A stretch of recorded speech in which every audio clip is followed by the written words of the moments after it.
Alright, hello channel. So today I'm going to be starting a new treat. This is going to be my new PC build for 2025. Alright, so for the parts here, we got the, starting with the most important one. This is the Ryzen's A7 9800X3D. Got this from Micro Center with the bundle. So came with the Mag X670E Tomahawk Wi-Fi from MSI. And luckily, your mileage may vary, but my Micro Center also allowed me to sub the RAM out. So we got some Flare X5s, DDR5 6000, and the timings for the CL are 30, 40, 40, 96, which in my opinion is pretty good enough for me. All right, and we have the case. This is the Fractal XL North XL, and I love the wood finish on here. It's just slightly bigger than like a normal size PC case, but it's not that much bigger. But I can at least fit the fan, which we have the Corsair IQ H150i Elite Capelix XT in white.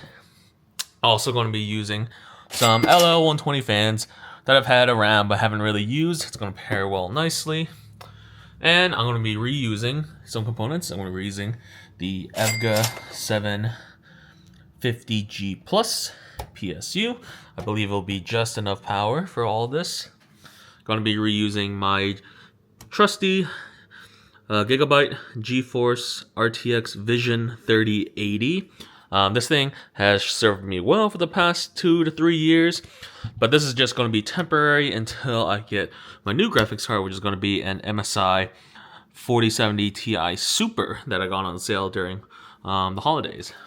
Another big part we're going to reuse is going to be some little SSDs, a lot of different NVMe accessories. So I got an SD card reader, one that just adds a lot more USB-A ports, and then my Elgato HD60 Pro just for whatever consoles that I can plug in and record from.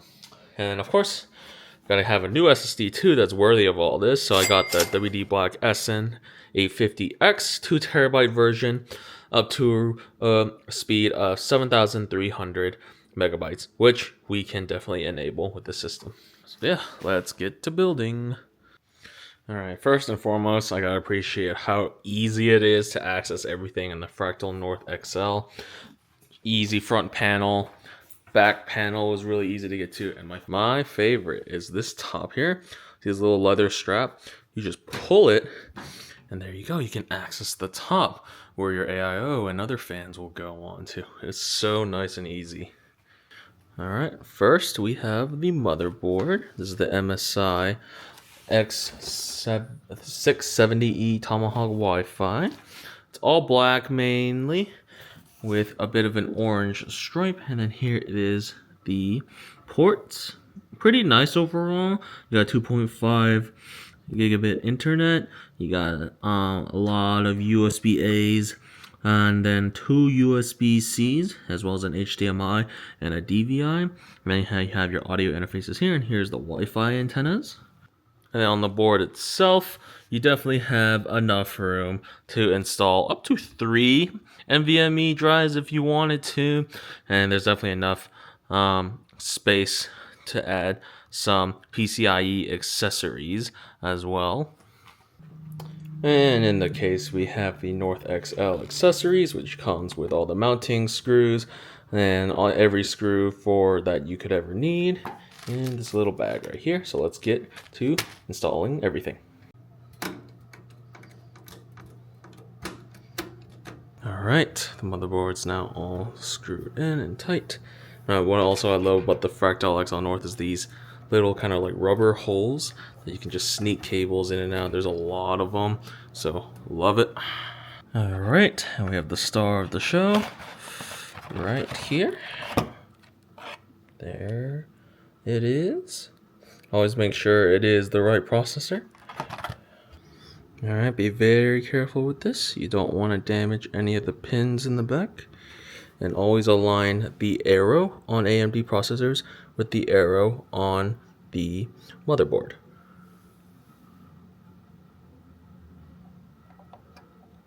And there you go. It should just fit right in, no issue. And then you just go ahead and lock it in.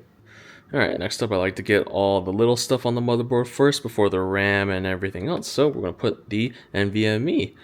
Alright, and most motherboards will usually have, you don't need a heat sink naturally to come with some of these because they already have some heat pads in the little NVMe slots.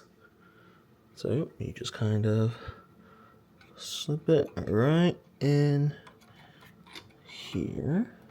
And as always, make sure you take off any plastic that might be on the pads, as they might have been left on the motherboard. Alright, with the first one installed, I'm also going to install the second one in the second slot right there. Alright, next up will be the RAM. Now I have two 32 gigabyte sticks, and a common mistake is that people put these in the wrong channels. Normally, these are labeled A1, A2, B1, B2. You want to stick them in the same 1 or 2 channel. Usually people recommend sticking in the second and the fourth one, also known as A2 and B2, just to give a little bit more space from the CPU cooler. So that's what I'm going to do. Alright, as in the second and the fourth slot, and we're good to go on the RAM. Now, what I like to do before I install the graphics card or any PCIe accessories is to connect all the little wires. This is going to be hard later on. So that includes the audio, the fans, anything that uses USB, as well as the power switch. Luckily, the case came with a little booklet, and this is the first thing you see when you flip to the back. It exactly tells you where everything is, so that's nice. And now I installed all the little PCIe accessories, my SD card reader, my Elgato, and I have the GTX 3080 just right here for now as a stand-in until my other graphics card comes in. So now let's get on to the cooling. Alright, on to the AI water cooling. This is a 3-fan system by Corsair, and it also has the Commander core, so it can connect all the LED lights and stuff in it. Alright, this is very important. You want to match whatever socket you have, so it comes pre-installed with the Intel ones. You want the AMD ones, which are kind of like a square, and I'm reading the instructions off my phone for the AMD installation for the Corsair AIO, so remember to double check that. Alright, with a little bit of work, I was able to install the AIO on the top like this, and the instructions said to position it like this, and I put all the cables on the back side of it. So now, all I need to do is attach the AMD standoff screws and then put this into there. Also, luckily, this AIO comes with pre-applied thermal paste already, so I'm not going to put any extra. I'm just going to leave it up to that and then repaste in the future if necessary. Alright, make sure everything is good and tight. You don't want anything to be misaligned, especially something as important as your CPU cooling. And once everything's tight, we just peel. There we go, peel that off. We're good to do all the wiring. Alright, now with operating on the back and the bottom of the device, we got the PSU that I'm reusing all in, and now here comes the fun part. Luckily, I actually think wire management on this case is actually pretty insanely good, because you have all these holes that you can just pop all of your cables out of, and it already comes with some nice wrappings for all your wires. There's even one out here in case you want to have some external cables too. So yeah. Alright, gonna cue the montage. It's probably gonna take me the longest, which is just wire management and then making sure everything is gonna connect it, and then we're gonna do a test to see if it all works.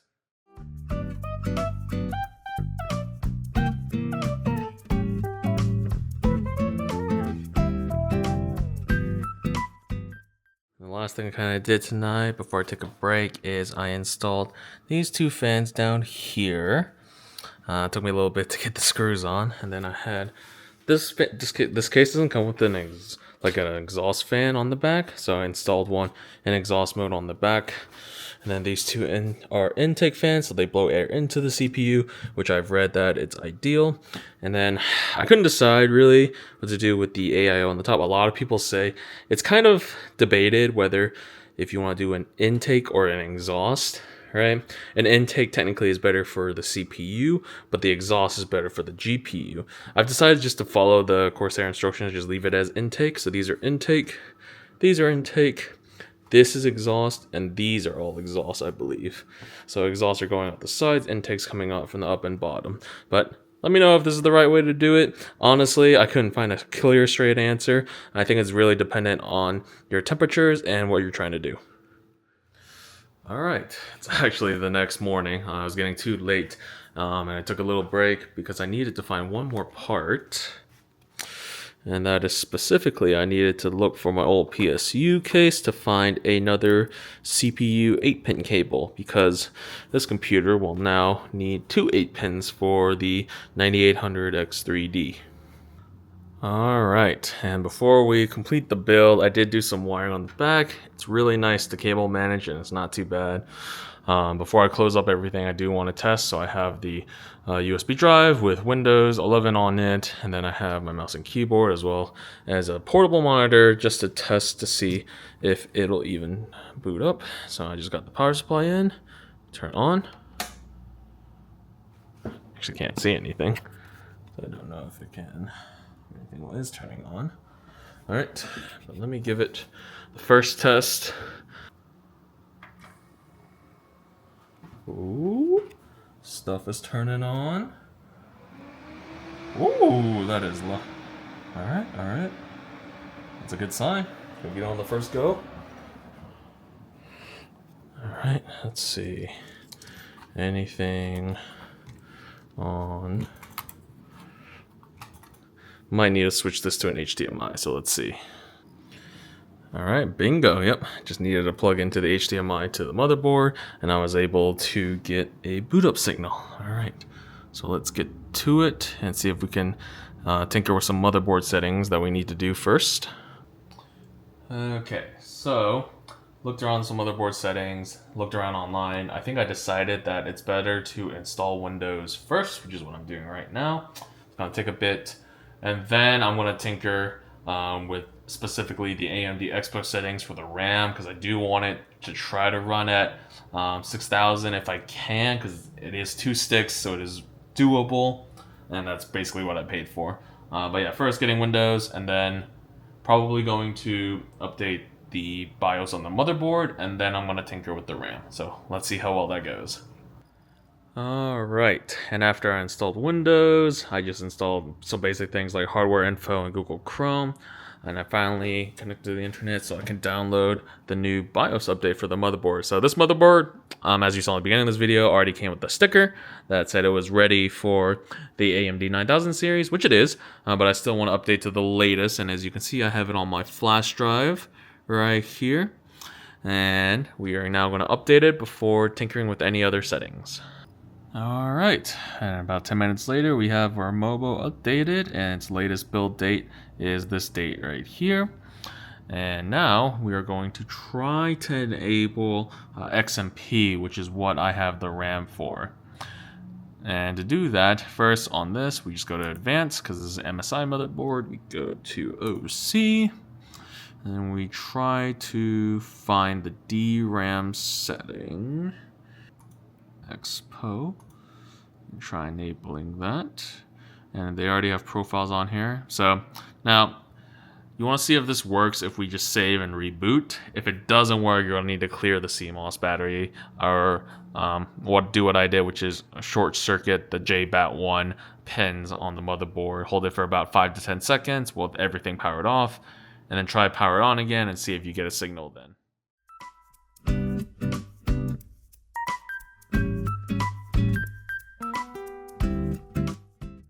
I did have to reset my CMOS battery once, although with this motherboard, it's actually really hard to get the CMOS battery out. Like, I don't know if you guys can tell, but like it's really bolted on like down here. And so to reset it, you just take a little screwdriver, and there's something called the JBAT1 pins, and you just kind of short circuit the 2 pins for like 5 seconds. And then I was able to reboot properly. Alright, took a couple tries, and I wasn't sure if my desktop was just blacking out and I had to reset the CMOS again or something, but after about 30 seconds, it did boot up on a different try, and we have the RAM running at the advertised speed. So here's the hardware monitor, and then here's the task manager, and you can see right here it is running at the advertised 6,000. So both of my 32 gigabyte sticks are running at the correct speed. And I guess one little clarification, while the motherboard is showing 6,000, actually what made it work was me enabling a profile. So this is the one that came with my RAM. It's the Hynix 32 gigabyte DDR6000, and as you can see, Expo is actually disabled, but it is running at 6,000 megahertz. So if Expo doesn't work, I've heard it's pretty on or off for people. Just try a profile that might be linked with your RAM, and yeah, you can tell it is running at the advertised, and we can boot up properly. Alright, another useful thing to do is of course test to make sure that your NVMe is running at your advertised speeds, because I have the SN850X from WD. I just wanted to make sure, and yep, we are hitting the advertised 7,000 read and about 6.6 thousand write, which is about what I expected from the drive, and the other tests below are still pretty good too. So yeah, that's another good check. I always download hardware info and Crystal Disk Mark. Those are the kind of the first two things I install after I get like Chrome and Nvidia and do all the Windows updates. So yeah, this is pretty much as fresh of a new Windows install as I can get. Alright, and the last thing we gotta do before we put it back on my smart desk, my Secret Lab Magnus desk, is to take off the final piece. There we go.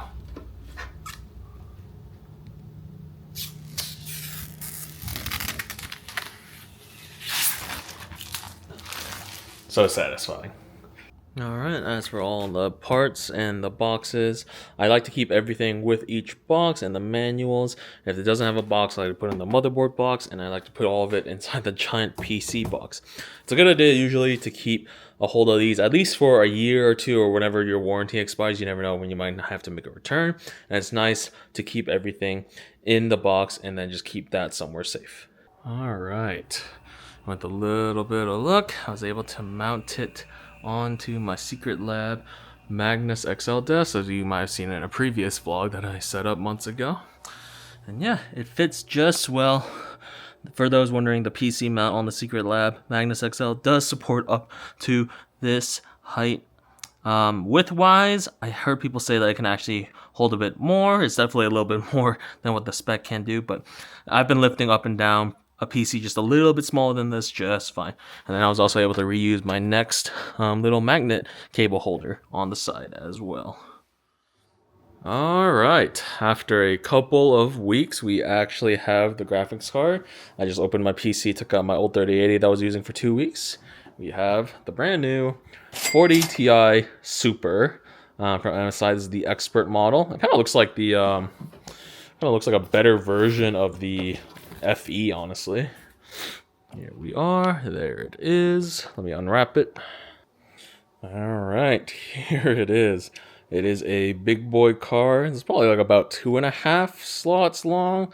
It really does remind me of the FE edition. It all even has the 4 ports on the back, one of which is an HDMI. And then the fan design is what's interesting. So this is what it looks like. Look at that. Yeah, it just looks like a better FE in my opinion. There's a lot of wrapping on this, so I gotta get it all off, and then let's put it in. Alright, we have the new graphics card in. It's definitely a bit bigger. It's actually a little bit bigger than 2.5. It takes up all 3 slots in the back. It also comes with a little riser. I'll probably start using this now. And then also for the power supply, as you can see, it has its own I guess kind of proprietary, but it has the little adapter so that I can plug my 2 cables to the power supply too. Alright, hello guys. It has been some time actually. So I've already used the computer with the 4070 Ti Super for about a month now. And I know at the time of this recording, I understand that the next generation of Nvidia cards already released, the 5000 series. Quite frankly, I'm okay. I'm still happy with my purchase, even though I know I could maybe get a 5070 Ti for about the same price or so. But I'm still fine with it because it has been getting me through the day and through everything just well. Alright, so I'm not a benchmarker or tech reviewer by any means. Please go follow some amazing YouTube channels like Gamer Nexus, Hardware Unboxed, and like others who actually do benchmarks on it. The most I can show you guys right now is just 3D Mark, which I've owned and used for years. And so it's gotten a 5,700 score on the Steel Nomad test, which is pretty much in line with a majority of what other people are getting. And of course, you got to run the new Speedway test, RTX, as well as just compare yourself. So, yep, it's pretty much in line above a high-end gaming PC, just right under like really big premium PCs that run with like the most expensive hardware. So overall, I'm quite happy with this result. And as for the types of games that I play with the new GPU, it's mainly some of these games that support RTX, like Cyberpunk, Ghost Hunter, Hitman, Red Dead Redemption series. These are mainly the games that I've tested a few, and they all ran pretty well. Other than that, I've just been playing a ton of time into Marvel Rivals, for instance. I play that so much with my friends and stuff. I do have the 4K 120Hz LG OLED CX model up there. I've played some things on there, and I've watched some 4K movies and stuff, but otherwise I haven't gamed on it too much because I know my computer can't handle up to that spec that well without DLSS. But for the most part, it has been playing the majority of things that I want, and yeah, and I can say I'm pretty happy with it.